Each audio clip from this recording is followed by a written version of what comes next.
Hi, in the last videos we saw what are the four key steps for approaching any deep learning problems, and we also looked at what are data, how does data is passed to the deep learning model or how it is passed to the computers, right? In this video we are going to look at what is a model, what does a model contains, and what are weights, what are pre-trained weights, what are the different names by which the model is called. Okay, so what is a model? We said the model is something that takes an input and outputs a value, right? So in our case of identifying melanoma, it takes in a batch of lesion images and it predicts whether it has got melanoma or not, right? So for sake of simplicity, we are taking one of the very old or earlier models called AlexNet. What does AlexNet contain? AlexNet contains a bunch of layers. What are layers? They're simple functions which implement some mathematical formulation. What does it mean? Let's look at a very simple layer, one of the most simple and commonly used layer called linear, right? What does it do?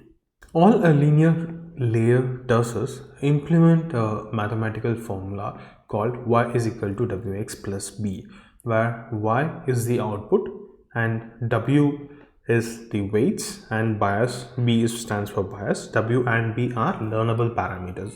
That means the model has to learn both the weights and biases. So what the way we try to understand the linear layer is by writing a simple function using the operations that we are very much comfortable or most of us are comfortable with. One is matrix multiplication and second one is addition, right? So what we do, we take some inputs to the linear layer function that we have written here and multiply that with the weights, some matrix, weights is a matrix of some random numbers, and then we add the bias to it and then we return the complete value to it. So what we do is just to prove you that the linear layer is just a function and it's not anything fancy. What we do is we pass the values to both simple linear layer and the layer which is part of the model, right?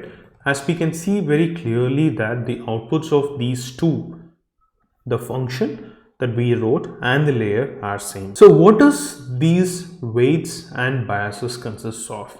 They are another matrix which contains values, something similar to this, but the model can adjust these values to recognize certain patterns that can help mapping the input with the data.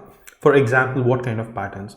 It can help identifying something like a small line or a small curve represents a eye of a cat, or it can represent a particular value or high intensity value in an image as a symptom of melanoma. So what are weights and pre-trained weights? We saw that the matrix which represents the weights and biases are filled with numbers. These numbers are called weights, they're just float values.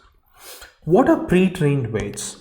Most of the deep learning model which we use in real world are already pre-trained. What does pre-trained means? That means the algorithm, that means the function is already trained to do some specific task. In the field of computer vision, computer vision is a field where we handle image data or videos, right, are pre-trained or trained to identify 1,000 different categories on a data set called ImageNet. Most of the publicly available models are trained to identify one of the 1,000 categories. To understand ImageNet, you can just quickly Google and see what it means. At a very high level, it's a competition that happens every year from close to last 8 to 9 years, I think.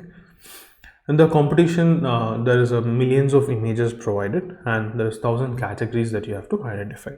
A lot of people compete among each other, and most of the models that we end up using in the industry are models that came from that particular competition. The AlexNet is a paper that was published back in 2012. The last 1 or 2 years back, there was a paper called EfficientNet, which we would be using in this. competition as the first step. There are other models like ResNet, DenseNet, there are a lot of different models, right? All these models have layers, and each layers have got some matrix computation that is happening, and they have generally weights. There are a few exceptions to layers that doesn't have any weights. They are called parameter less functionalities. We'll discuss about that a bit later. So pre-trained weights are the weights that are taken from a model which was trained on a different task. And most of the times it's an ImageNet task. We take that and we fine tune it, or basically we start from the pre-trained weights and train the algorithm to identify our particular task.